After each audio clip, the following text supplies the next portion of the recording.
Peggy 16.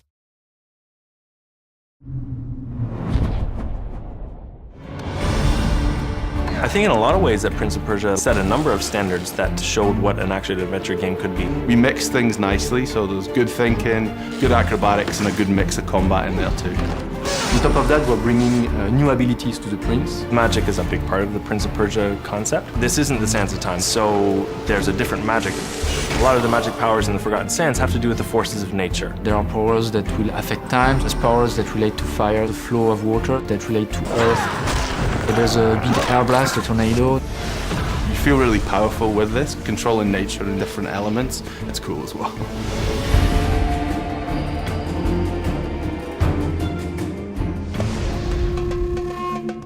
Razia is the name of the djinn. She's locked in this fountain. Jinns are creatures that are elemental. They showcase all the elements of nature.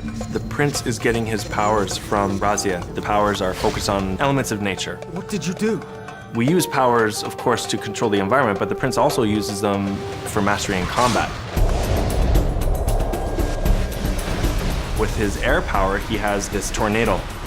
Enemies go flying off. The prince has the power we call dash. It allows him to leap 10, 15 feet to attack an enemy in air.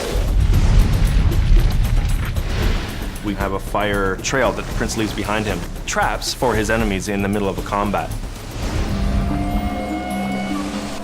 The ability to freeze water is excellent. It really refreshes the level design. It doesn't freeze the water as into ice, it more freezes them in time, so they become solid. Everything stops, and it's like, oh, now I can climb on that.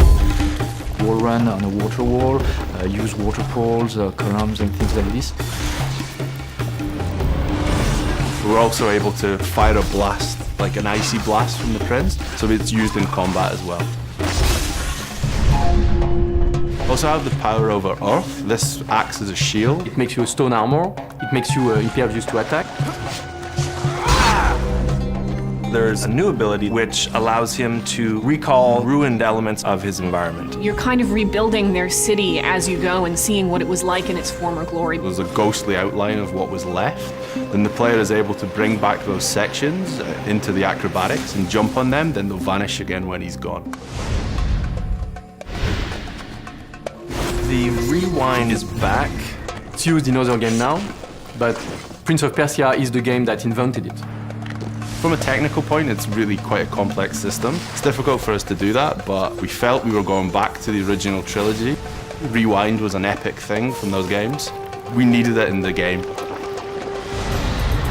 He's often going to be massively outnumbered through many of his fights. There's as many warriors as the grains of desert sand, so they're just everywhere. There's the bigger, stronger characters. Some of them are 30 feet tall. We have a final epic boss battle with an enemy that's absolutely massive. It gets pretty crazy and you really have to be on your toes. You're mixing between water and recall. When you get to the end, some of these huge jump sequences is just so satisfying. This is the Prince of Persia, so I need to execute it properly in time, in rhythm. Jump through a water wall, refreeze, rebound, refreeze, rebound. Suddenly, the floor falls out from underneath you. It's like, whoo! Yeah, like that was really awesome.